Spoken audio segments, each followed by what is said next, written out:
dengan dibunuhnya, orang-orang ini tanpa adanya proses hukum, maka ini mencelakai juga yang namanya praduga tak bersalah yang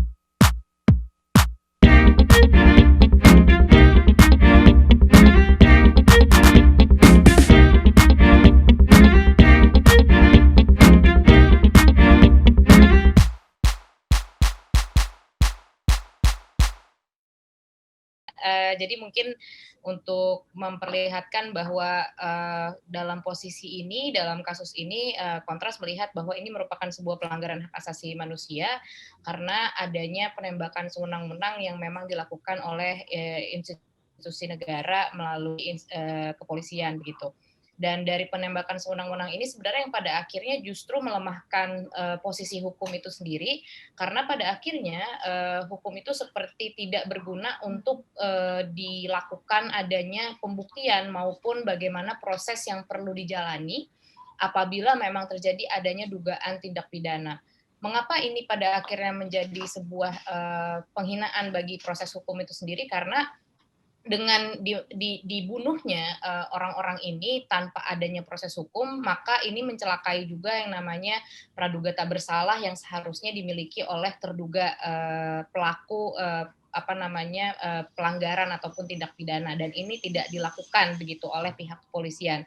Malah sebaliknya, hanya dikarenakan alasan pelumpuhan, 6 orang anggota FPI ini akhirnya, dibunuh, ditembak di, sebuah ruang yang sebenarnya di luar institusi, kepolisian itu sendiri dan, ini di luar arena hukum yang seharusnya, dijadikan, sebuah prioritas utama dari adanya dugaan tindak pidana yang memang sebenarnya pada akhirnya tidak bisa adil begitu, karena sudah tidak bisa dibuktikan orang-orangnya sudah meninggal begitu. Nah, yang kedua selain, asas praduga tak bersalah, juga kita melihat bahwa, pada akhirnya rekonstruksi ataupun ketidaktransparan institusi Polri dalam, mengungkap, terkait soal pelanggaran yang dilakukan oleh institusi Polri ini sebenarnya mengakibatkan, eee, apa namanya, eee eee, pelanggaran terhadap hak atas informasi bagi publik gitu. Jadi sebenarnya seharusnya proses pemeriksaan, proses rekonstruksi dan lain sebagainya itu dibuka seterang-terangnya kepada publik dan juga kita harus mendukung Komnas HAM ya di sini dalam menjalankan investigasinya terkait soal pembunuhan ataupun penembakan sewenang-wenang yang dilakukan oleh pihak kepolisian.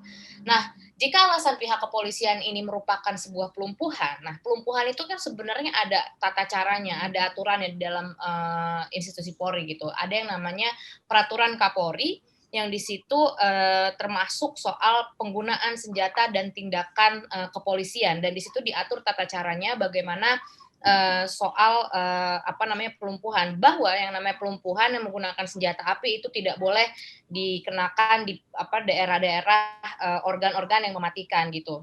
Jadi yang namanya pelumpuhan ya jelas untuk melumpuhkan, berarti di bagian-bagian tubuh yang memang tidak mematikan sebenarnya. Tetapi kalau dilihat dari bekas luka dan lain sebagainya itu sudah jelas bahwa itu terdapat di organ-organ vital yang memang kita tahu bahwa itu ditembak dari jarak dekat dan memang ditarget gitu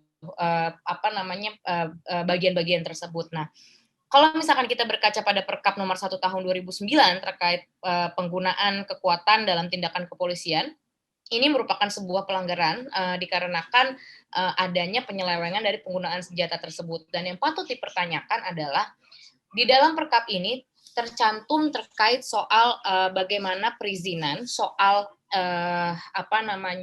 penggunaan senjata api yang harus dilakukan oleh, kepolisian. Jadi ada satu formulir yang harus diisi dan ini yang harus kita pertanyakan kepada pihak kepolisian. Apakah sebelum operasi pengejaran ini, para, anggota kepolisian yang melakukan pengejaran dan juga penembakan sudah mengisi formulir tersebut.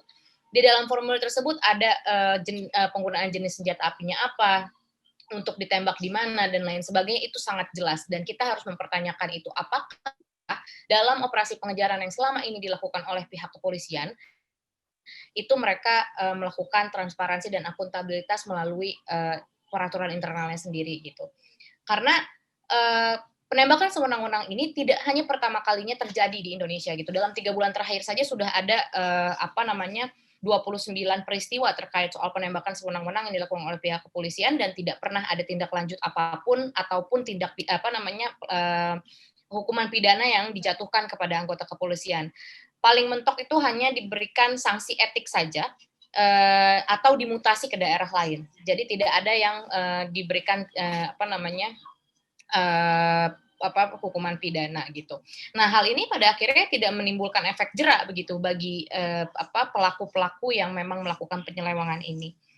Lalu, yang kedua juga ada Perkap nomor 8 tahun 2009 terkait soal implementasi standar HAM, bahwa dalam tindakan-tindakan kepolisian, kepolisian juga harus menerapkan, standar-standar hak asasi manusia dengan, menerapkan beberapa elemen-elemen ataupun nilai-nilai hak asasi manusia di dalam operasi, yang dilakukan oleh, pihak kepolisian begitu.